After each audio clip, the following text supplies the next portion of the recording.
We put a shovel in the ground for the first time in September, and 7 months later, we are producing respirators and shipping respirators to customers in need. Having an N95 production site within Canada is very important for Canadians because that ensures that we can be self-sufficient.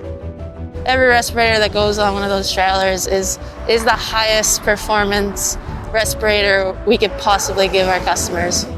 We are helping the nurses, the doctors, the hospitals. We're helping everybody out there with this new line. It's the light at the end of the tunnel and knowing that those trailers were going to ship. You know, those respirators would be in the hands of the people that need them. It's the beginning steps of 3M Brockville supporting Canada with respirators. My kids are so proud every day, knowing that you're on something that is going to affect so many different people's lives. It's amazing to be part of that.